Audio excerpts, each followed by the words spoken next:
Саламатсыздарбы биздин сүйүктүү көрүүчүлөр. Сиздер менен бүгүн конокто Сезбек Искеналиев. Кезекте кызыктуу суроолорго берели. Азыркы учурда TikTok баракчаларында мына мен тип аттуу чыгармаңыз аябай актуалдуу болуп жатат. Ошол жөнүндө кененирээк айтып бербейсизби? Ким кыймылын ойлоп тапты? Аны чыгарганга эмне түрткү берди дегендей. Эми баарыңыздарга маалым болгондой, бул чыгарма 2017-жылы тартууланган элге. Анын убагында дагы аябай активдүү болгон, ошо биздин жакшылык кечелеринде, той кечелеринде баарыбыз эле кыймылдап бутубузду көтөрүп бийлеп калганбыз. Анан андан кийин эми ушул күнгө чейин эле эми баягы табынан кеткен жоктур. Ушул күнгө чейин актуалдуу, качан барсаң кайсы, ушул күнгө чейин 6 жыл болду. 6 жылдан бери эле тойго барып сөзсүз ошонур да деп сурангандар аябай көп. Анан өзүм ошол баягы чын жүрөктөн жаралыптыр. Ошол анан азыр болсо эми мындай азыр интернет айдыңы дейбиз, мисалы үчүн ошол эле Facebook дейсизби, ошол эле Instagram дейсизби, ошол эле TikTok, мисалы үчүн азыр эң бирден бир учурда TikTok аябай актуалдуу. Анан дүйнөгө таанылып атат. Дүйнөгө чыкканга, дүйнөгө таанылганга чоң мүмкүнчүлүк түзүлдү. Анан ошонун менен Кудайдын буйругу менен ошол мына мен типтен бир кайрыгын, бир куплеттин жана айтпа сөздү билбеймин, артымда тур, бир деймин, атка минген өңдөнүп, Гангам стайлды бийлеймин деп ошол сөзү, ошол кайрыгы аябай активдүү болду. Бир заматтын ичинде эле ушунчалык бир миллиарддаган съемкалар болду, бийлер болду, 500 миң миллиондогон адамдар ага немеге тартышты да, кайын десем, кыймыл тартышты, өзлөрүнүн бөлүшүштү, мисалы үчүн да. Анан мунун баары Кудайдын буйругу деп эсептейм. Эми бул деле жөндөн жөн болгон жок. Элге учурда ошондой чыгарма керек. Анан эң кубандырган нерсеси ошо дүйнөгө, то есть дүйнөгө булар тарады. Мен деген блогерлер бийлеп жатат. Мен деген ушунчалык бир подписчилери көп, миллиондогон подписчилери бар блогерлерде, башка улуттан өкүлдөрү ошонун баары бийлеп жатышат. Бул жакшы көрүнүш. Анан бул дагы ийгилик, бул дагы. Значит, бул чыгарма ар бир адамдын жүрөгүнөн түнөк тапкан чыгарма деп айта алабыз. Анан бул чыгарманын жаралышы жөнүндө кичине айтып берсем, бул негизи мен дайым айтам, муну деген биз кичинекей кезибизде эле бул эзелтен келаткан эле биздин кыргыз элинде сакталып жүргөн жанагы илгерки балдар үчүн ырлар бар да, кичинекей мындай кыргыз менен чогуу келаткан ата-бабаларыбыздын кайрыгы менен чогуу келаткан эле ырлар бар, мисалы селкинчек, кыздар-ай, балдар-ай, мисалы үчүн ак чөлмөк деген сыяктуу баягы сакталып кеткен кичинекей балдар үчүн жаралган обондор же оюндар дейсиз, ошолордо ошолордун бири мына мен тип болчу. Биз кичинекей кезде бул мына мен тип деп оюн ойночубуз да, мисалы үчүн мына мен тип. Анан өзүнүн ыры бар эле, кичинекей кайрыгы мындай тоголонуп топ түштү, топ артынан биз түштүк, мына мен тип деп ушинтип ойночу элек да. Анан ошону кийин мен ошого ылайыктап, ортодон ошо Советтер Союзунда Абдулас Малдыбаев залкар композиторубуз буга балдарга арнап хор жазылган. Буга хор Золотой фонддо сакталган чыгарма бар. Бирок башка обон да. Анан мен аны болсо ошо 2015-2016 атайын изилдеп, ошолордо чыгарманы идея келип, анан ошо дүйнөлүк бийлерди ушуга байлайлы деп, анан тойго ылайыктап жазылган чыгарма болчу. Тойдо эми жакшылыкта баарыбыз эле да жүрөбүз. Анан ошол женден анан бир жакшы көрөрман тапты, өзүнүн ордун тапты. Бунун анан өзү негизи эле мына мен тип деген сөз, өзү аябай позитив сөз да. Мисалы үчүн мына мен эле бүтүрүп койдук. Мына мен эле бүгүнкү эфирден чыгып кеттик. Сайма. Үй интернети менен телевидение. Секундасына 100 мегабитке чейинки ылдамдык. 200дөн ашуун телеканал. Старт жана О кино кинотеатрлары. ТВ приставка акысыз. 55% арзандатуу менен. Бул кыял эмес, чындык. Сайма менен жашооңду ыңгайлуу жана жайлуу кыл. Сайма күйгөз, толугу менен кошул. Мисалы үчүн мына мен типти аябай позитивдүү сөз, мындай жакшы сөз да мындай. Мына мен эле билип ком. Мына мен эле жазап ком деген оңой эле. Анан өзү мына мен тип деген сөз өзү кыймыл чакырган сөз болсо. Мына мен тип деп мынтсең деле өзү эле мындай кыймыл чакырат да. То есть ырдын сөздүн өзүнүн энергиясында жакшы позитив энергия бар. Чын-чындап келгенде. Ошол анан ошонун баягы обонго салып мен башкача обон жазып, дагы андан дагы позитивдүү кылайын деп эми Кудайдын буйругу ал ошондой кайрык келди. Ошол эң башкысы бул ыр, бул сөз, бул чыгарма көп адамдын жүрөгүнө тең тапты. Негизи эле мага дагы жакты ордуңуз өзүнчө эле аурасы, аябай мындай өзүнө тарта турган ыр да негизи эле. Эми алдыда дагы көп убакыт бар. Ушул сыяктуу да хит боло турган ыр жазам деген оюңуз барбы пландарыңызда? Албетте, эми баягы баардык эле өнөр адамдары ырларыбыз жакшы болсун, жакшы элдин бир жакса экен деген ниет менен жазабыз да, ар бир ырыбызды да. Анан бирок ошонун арасынан дагы баягы бир ырлар болот экен, ушундай бир тез эле элге тарап кеткен. Тез эле. Ошол эле учурда шашпай, акырындык менен элге жеткен ырлар болот экен. Ондор. Эми аракет кылабыз. Буюрса дагы бир жакшы бир жакында жаңы проект коебуз. Буюрса ага да сиздер күбө болосуздар. Балким Кудай бир алдагы Кудайдын буйругу менен балким чын эле мына типтей болуп бир дүйнө жүзүнүндөгү адамдын баары ар бири ошол кыймылды бийлеп, же болбосо ошол ырга бир кыймыл тартып, ошол ырга бир ырдап, мисалы үчүн ошого бир жакшы бир болуп кала турган болсо, ал дагы биздин ийгилигибиз деп эсептейбиз. Бир 10 чакты күндүн ичинде өзүмдүн жеке баракчамдан дегеле бардык соц тармактардан ал проектине кое беребиз. Анан күбө болосуздар, Кудай буйруса. Шыдамсыздык менен күтөбүз. Эми акыркы коңгуроо 25 майда болду. Мектептеги күндөр, жыл учурлар бардыгыбыз деле боло турган нерсе бул балалык сүйүү, мектептеги биринчи сүйүүбүз. Алгачкы сүйүү, алгачкы сүйүү. Ошол жөнүндө айта кетсеңиз, сизде болду беле? Эми мектепте болбогон киши болбойт болуш керек анда, болбойт. Түрү адам болгондон кийин бизде мындай болчу. Биздин учурда момундай болгон азыркы мен балалыгым мисалы үчүн мен 96-жылы мектепти бүткөм. 96-жылы, элестетиңиз. Ошондо мен балалыгым где-то 86 мектепке келсем, 86-тан 96-га чейин мектеп доорун окудум да. Эми ал учурда кандайсың? Советтер Союзу тараган учур мисалы үчүн да. Ошон баарын эстесек, мындай болчу. Ал учурдагыдай SMS деген жок. Ал живой SMS-тер болчу, кат жазып. Туурабы? Кат жазып берме. Мен көп кыздарга кат ташыдым. Себеби менин улуу байкелерим, дегеле улуу класстагылар кат ташыганга бар берип койчумун аны десең, анан дагы бышты кылдыктан ошон жакпаган, өзүмө жаккан кыздардыкын бербей койчумун. Анан тиги от души суранбаса бербей койчумун бапыр. Алар от души конфет алып берет, анан ошондо алып барып анан берчимин да. Мен катчы болчумун кыскача айтканда. Анан ал учурда советтер, то есть ал менин учурумда мектепти окуган учурда дагы эми ар бир адамдын өзүнүн бактылуу доору болот, бактылуу учуру, бактылуу жаштыгы бар дең да, бул ар бир адамдыкы болот. Бул боло эле келген жана боло берет. Меники дагы өзүмдүкү рахаттуу, эстесем сону бир магдырап, бир жакшы бир саякатка барып келем, оюм менен ошол учурга, ошол рахатка, ошол мындай көз алдыңан ошол сонундар өтөт да, ошол өзүң мектепте окуп жүргөн учуруң кадимкидей сонун бир мындай балкыган бир жакшы рахатка батасың эстегенде. Анан алгачкы сүйүү боюнча айтсам, бизде мындай болчу да. Бир эле мектеп да, мисалы үчүн да, биз бир эле мектеп. Борбордогудай көп мектеп жок, бир эле мектепте окуйбуз баарыбыз.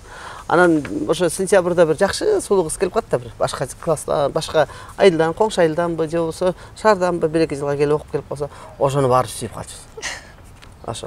Ошого түм эле кат жазып, ошого түм эле баары ал бизди карап койсо, таптакыр эле уже сен лидерсиң ушундай учурлар өттү. Анан акыркы коңгуроо деген сонун күн го. Мындай ошол күнүдү эстесем, мектептегилерим меники аябай мындай жакшы өттү мектеп учурум. Себеби мен мектептен ырдап жүрчүмүн да, баягы ыргеселерге, концерттерге катышып, ошо баягы даталуу концерттерге, мисалы үчүн постоянно ошонун үстүнө биз деген кароолорго катыштыбыз, райондорго, областьтарга келчүбүз. Ошол учурда бизде деген неме бар болчу, живой составда Максат деген группа бар эле. Ошон мен башкы солист болчумун. Анан мен аябай авторитет болчумун.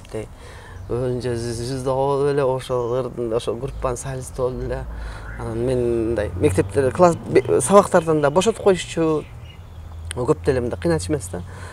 Ошол учурда мындай улуу кичүүнүн баары ырчып алабызды эле сыйлап жакшы көрүшчү. Ошон үчүн мен мектептеги учурум аябай мындай татаал өткөн жок да. Жыргап эле жүрүп, жеңил, ырдап жыргап эле жүрдүм. Урушкан жокмун эч кимге, мушташкан жокмун, ырчырым жок. Мисалы үчүн мурда бар болчу. Безеликтер деп койчу да. Мурунку бүтүп кеткендер келип анан налог салып анан чай алып бер, май алып бер дегендер толтура болчу. Мага эчтеке кылышпа, сен кете бер, сен биз ырчысың деп эле кое берип койчу. Мындай баары жашыл цвет болду да, ошон үчүн. Түшүнүктүү. Бул выпускной деп коет го азыркы учурда. Бул жашообузда бир эле жолу боло турган нерсе. Ошол выпускнойуңуз кандай өттү сизге? Биздин канча күн майрамдадыңыздар дегендей? Бизде 3 күн болгон, бир күн алдыда деген мындай азыркыдай мындай татаалдашкан выпускной жок болчу. Мындай биз бүтүп атканда 96-жылдары мындай жөн эле бир отуруш болчу. Анан природага чыксыбыз. Анан жанагыдай азыркы учурдагыдай тим эле көйнөгө алып анан укмуш акчадан чогултуп деген нерселер таптакыр жок эле. Жөнөкөй эле укмуш дасторкондо эле жок. Мындай болчу, бирок мындай нормаль эле да. Анан отуруп, күндүз эле отуруп, кечинде тарап кетчүбүз. Эң башкы нерсе бул жолугуп көңүл ачуу. Анан эң эсте калар албетте костер жакчыбыз. Тоонун башына костер жагып, ошонун жеринде отуруп, ырдап, чырдоп анан кетип калчубуз. Ошол. Аябай сонун күндөр өтүптүр сизде. Азыр негизи эле шоу бизнес дүнөсү бул аябай татаал нерсе, ар кандай нерселер болот. Бардыгыбыз күбө болгондой эле сиздин аябай жакшы клиптериңиз чыккан. Мисалы сүйүү жөнүндө көп ырларды жазасыз, ошол жерге ар кандай кыздар тартылат. Бул нерсеге сиздин келинчегиңиздин көз карашы кандай? Мындай кызгануунун айынан урушкан учурлар болду беле? Эми бул нерсе мисалы үчүн ар бир ийгиликтин деги эле ар бир ийгиликтин артында бир адам турат да, сөзсүз түрдө. Ошол эле мен дайым жакшылыкка барганда дагы өзгөчө ошо юбилейге барганда мен дайым айтам да, эркек кишинин юбилейине барганда ар бир бактылуу эркектин артында, ийгиликтүү эркектин артында, зыңкыйган, чекчейип турган эркектин артында сөзсүз түрдө бир жубай турат. Тыл деп коет го. Бул ошол адамдын мындай жүзүнөн эле билинет кандай акыбалда экенин, үй бүлөлүк акыбал. Мен дагы ошол менин да ийгилигим, мен могу жаратып аткан учурдагы кубанычым, же сиз менен бөлүшүп аткан кубанычым, ушунун баарынын артында менин да жубайым турат. Анан чыгармачыл адам болгондон кийин биз клиптерге модель кыздарды тартабыз, сулуу кыздарды тартабыз. Эгерде ошо сценарийге дал келбей калса, анда мындай ажарлуу кыздарды деле тартабыз. Мисалы үчүн мисалы биздин клипке кандай ар кандай боюнда бар кызды деле тартабыз, кичине кыздарды тартабыз. Эми ал биздин жумушубуз. Анын баарын ар бир нерсеге толук кыз деле тартабыз, арык кыз деле тартабыз дегендей да, бизге эмес. Эң башкысы бизге үйдө тылым жакшы, Кудайга шүгүр, алганда эч кандай кызганыч жок. Жана бир агай айтканыбыз бар эле, биздин устатыбыз айтканда. Чыныгы сүйүүдө кызганыч болбойт дейт. Сонун сөз да. Чыныгы сүйүүдө. Жанагы тунук сүйүүдө, таза сүйүүдө эч качан кызганыч болбойт дейт.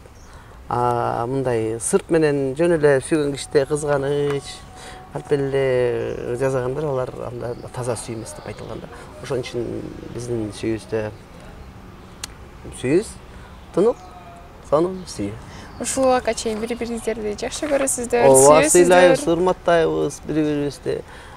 Ошо биздин сүйүүбүздөн, биздин тунук сүйүүбүздөн, биздин бирибизге болгон сыйырматыбыздан, бизге болгон бир аябай бир жакшы мамилебизден, биздин бири-бирибизге болгон арулуктан, ошол үй бүлөбүз куралып, ошол ортобуздан ошондой сонун балдар, кыздар төрөлүп, аларды дагы биз ошол экөөбүздүн өзүбүздүн Алла берген сүйүүбүздү, жараткан Алла берген сүйүүбүздү балдарыбызга да беребиз.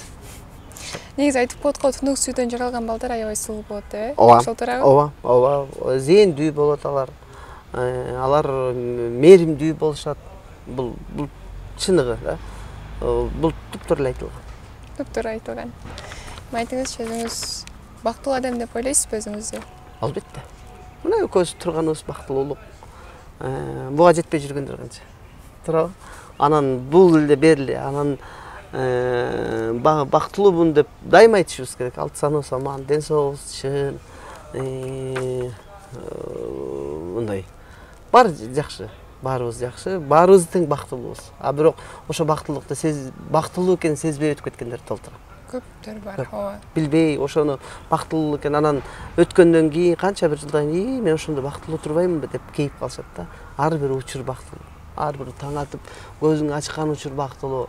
Басып жүргөнүң бактылуу. Ар бир минут, ар бир дем алганың бактылуу. Мунун баары бактка келет.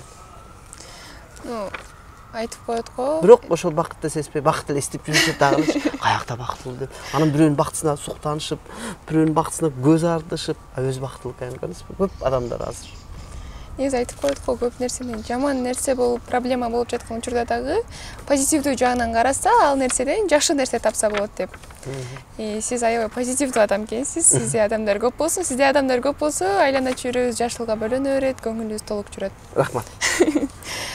Эми айтсаңыз, чыгармачылык дүйнөсүнө сиз кантип келип калдыңыз? Өзүңүз айткандай эле, мектепте ырдап жүрчү экенсиз. Ошол малдан эле башталдыбы кызыгыңыз? Чыгармачылык дүйнөгө мен кенедей мен эле ырдайм деп чечкем, ырчы болом деп кичинекей кезимде чечкем. Себеби мен ал учурда азыркыдай видео немелер, запистер жок да. Аудио запистер бар. Мисалы мен жаңы телим чыкканда эле ырдап чыккам, чынын айткандачы. Анан ошо запистерим бар аудиокассетада. Өзүм жаңы телим таттуу болуп ырдап чыккан. Анан ошону жаздырып коюштур.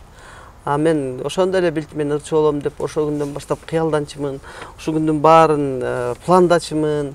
Анан эми мындай да, эң башкысы ар бир кесип түйшүктүү, ар бир кесип оор, ар бир кесип сонун, ошонун ысык сууна чыдаганда гана ийгилик жаралат да. Чыдабасаң, ар бир кесипти тандап жүрө берсең, анда өзүң жоксуң да. Ошон үчүн бир нерсе болуш неме болуш үчүн эле кесип, ар бир кесип ардактуу да. Ошон үчүн ар бир кесипти ардактасаң сөзсүз түрдө берекесин берет, сөзсүз түрдө мындай бир ийгилигин берет, чыдаш керек да.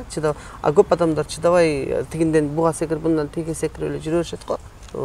Ал өзүлөрү жашоо өзү ошондой да. Бир жерге жана кыргызда бекер айтылганса, дарак бир жеринен көгөрөт деп. Ошон үчүн бир кесипти чын жүрөгүң менен, чын дилиң менен, баягы чын пейилиң менен, ат душы деп коет го, ошол нерсени ошону тандасаң, анда ошондон өзүңдү көрсөң, чыдашың керек. Ар бир кесиптин артында түйшүк турат. Ошол эле учурда ар бир кесиптин артында баягы бийиктик турат. Башында ушул нерсе келатканда тоскоолдуктар болду эле, проблемалар болду да. Албетте. Мисалы мен чыгармачылык, ырчылыкты тандаганда сөзсүз баягы мен билдөөкүлөр ырчы десе эле алкаш, же болбосо бир ырчы десе эле бир ичип кеткен, бир бузулуп кеткен адамдар катары кабыл алышып, эми Советтер Союзунда ошондой көп болгон да негизичи. Себеби деген биздин көп залкарларыбыз ошол ичимдиктен кетип калышкан. Эмне деген залкарларыбыз да. Эми алардын доору алар өттү, кетти. Бирок жаңы адамдар пайда болду да, жаңы мисалы кийинки поколение таптагы башка адамдар пайда болот. Биздин учурубузда мен Кудайга шүгүр. Анан ар бир адам ошол тоскоолдукка айтпайм, ысык сууна чыдаш керек депчи. Мен тандадым ушул кезде, мен чыдагам.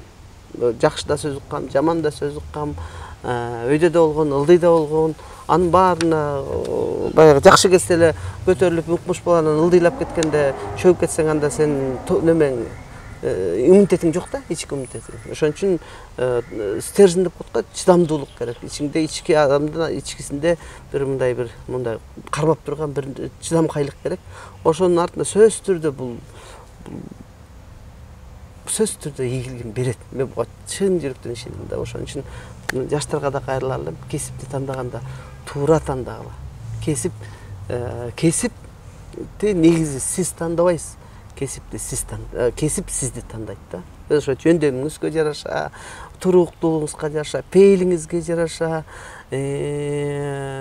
мындай кандай десем, ой жүгүртүүңүзгө, акыл эс тутумуңузга жараша ошонун баары кесип тандайт. Анан сен ошондон ичиңди уксаң бир чечим чыгат. Мен момундан өзүмдү мындай жакшы сезип атам деп туруп, анан албетте аны тандагандан кийин анан ал кесиптин ысык сууна чыдаш керек. Анан аягында сонун жыйынтык, сонун бир ийгилик, сонун бир бийиктик болот. Бул негизи эле туура, ар бир кыйынчылыктын артында сөзсүз жакшы нерсе турат. Эми айтыңызчы, жашооңуздагы эң сыймыктанган адамыңыз же мисалы кимдин сөзүнөн мотивация аласыз? Бир айтканда мотивацияны кредиттен алам дегенде. Каяктан аласыз? Кредиттен алам дегенде. Эми кандай десем, мотивациялык сөздөр мисалы үчүн азыр көп болуп калбадыбы? Көп мисалы үчүн азыр көп мүмкүнчүлүк бар да, негизи туура түшүнсөң. Анан ар бир адамда мага устат мүшүп берөткөн, ар бир адам сага устат болушу мүмкүн деп. Кичинекей бала да сага устат болуп коюшу мүмкүн дейт. Ол сен чоң кишиге дагы устат болуп коюшуң мүмкүн деп. То есть мотивациялык бир жакшы сөз берип коюш мүмкүн, жакшы деп анан мен болсо ошол азыркы учурда мен деген мындай немемде мотивациялык сөздөрдү деймби, же болбосо жашоого болгон, жашоомдогу азыркы мындай реалдуу жашоого көз карашта караган сөздөрүм бар. Мен Мелис Карбеков деген агайдан алам. Ал инсан аябай көп нерсенин көзүн ачып берди да магачы. Туура жагынан көзүн ачып көрсөтүп берди. Көрсө биз ошол агай айткандарды мен мурда аябай туман болчу мен үчүн. Ал айтып жөнөкөй жатык менен эле, жөнөкөй эле нерсени эле мындай деп алаканга салып эле ачып берди, көрсөтүп эле, момундай болсоң эле болот баары депчи. Анан азыр болсо мен мындай жашоого болгон көз карашым, адамдарга болгон көз карашым, кесибиме болгон көз карашым деги эле бул жарык дүйнөдөгү, бул дүйнөгө болгон көз карашым таптакыр башкача да. Ошон үчүн ал инсандан мен сабак алганыма аябай сыймыктанам. Жана эң башкы сөз бул деген эзелтеден эле айтылып келген бул сөзчү. Кыргызда. Бизде дагы кичинекей кезде ушинтип айтчу эле. Пейилиңен табасың деген сөз айтчу да. Пейилиңден табасың. Пейилиң кандай болсо, душаң кандай болсо, ички жашооң кандай болсо, бүт баары ошондой болот. Ошондой адамга жолугасың, жумушуң да ошондой жүрөт. Ичиңе жараша да, пейилиңе жараша. Тар болсо тар жүрөсүң, кенен болсо кенен жүрөсүң. Кенен тар болсо тар адамга жолугасың. Ошол учурда кесибиң дагы, акча табууң дагы, бюджетиң дагы ошондой болот. Ичиңе жараша. Кенен болсо кенен табасың, тар болсо тар табасың. Ошон үчүн пейилиңен табасың деген сөз аябай сонун сөз экен. Мен үчүн бул азыркы учурдагы немеме мындай акыбалыма, ички акыбалыма бул менин бирден бир девиз деп коет го мындай сөзүм. Ошону мындай тутуп карамчы. Ушул убакка чейин сиздин принциптериңизге каршы нерсени кылууга мажбур болдуңуз беле, кылдыңыз беле? Эми принциптерге жок. Эми кылганда болбойт да, ал өзүң мындай да. Адамдан чыккан адамды мисалы бир принцип эмес, мындай. Адам кандай энергия чыгарса, энергия адамдан өзүнөн кандай энергия чыкса, ал карама каршы өзүнө иштейт да. Мисалы бирөөнө жаман ойлосоң, ал кайра өзүңө келет ошол. Принципте ушулай, принципте эле мындай карама каршы кылбаш керек да, принципкечи. Ага ошого туура мамиле кылыш керек. Туура мамиле. Бир цель койдуңбу, ошого мисалы биз мындай да, бир багыт эле көрүп алышат да, ушул ал цельге, ал башка жагынан да барса болот да. Варианттар көп да. Ошон үчүн бир эле багытты карап эле ошого эле түз эле барсам эле болбойт. Түз барган балким туура эмес болуп калышы мүмкүн. Оң жагынан барсаң, сол жагынан барсаң, албетте ага бирок акыл эсиң тунук болуш керек. Жанагы эле келип такалат. Пейилиңе. Эми биздин эң акыркы суроо. Ар бир эле адам негизи бул жөнүндө аябай ойлонот, көптөр ништейт этет дегендей. Эгерде сиз алтын балык кармоо болсоңуз эмне сурайт элеңиз? Жеп алмакмын дегенде, балык алтын балык жок дегенде. Жок, эгерде жеп алмакмын.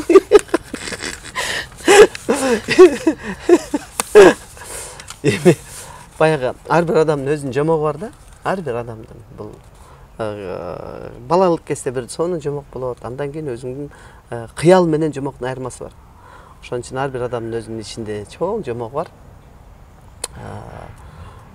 Бул деле ошол нерседен келип чыккан болуш керек. Эми алтын балык деп коет го, баягы Пушкин айткандай сон көрсөтүлөт го. Бул алтын балык ошончолук берип атса дагы байкуш бир адамдын ички көрүңү, ички тарлыгынан, көз тойбогондугунан кайрага баягы кепишке келип отуруп калып атпайбы, туурабы? Жомокто ушинтип айтылат го. Ошондой эле кеп. Ошон үчүн алтын балык болсо мен пейилим кенен да. Мен жөн эле кой берип коймокмун. Жөн эле кой берип коймокмун. Өп туруп, ай, бара кой. Сени да Кудай жараткан, мени да Кудай жараткан. Сен дагы өзүңдүн немең бар, эмне эле? Бир миссияң бар, аткара турган бул жашоодо. Менин да өзүмдүн миссиям бар. Ошону эле туура аткарып, кийин башка бир дүйнөдөн жолуп алсак кетип калмакмын. Ушул жерден дагы Сезбек байкебиздин кандай пейлигенин, кандай боорукер адам экенин көрсөк болот. Сезбек байке келип бергениңизге чоң рахмат. Аябай кызыктуу маек болду. Буюрса дагы сизди чакырабыз. Жаңырыңыз чыкса, аныңыз дагы хит болуп кетерин аябай. Буюрса рахмат айтканыңыз.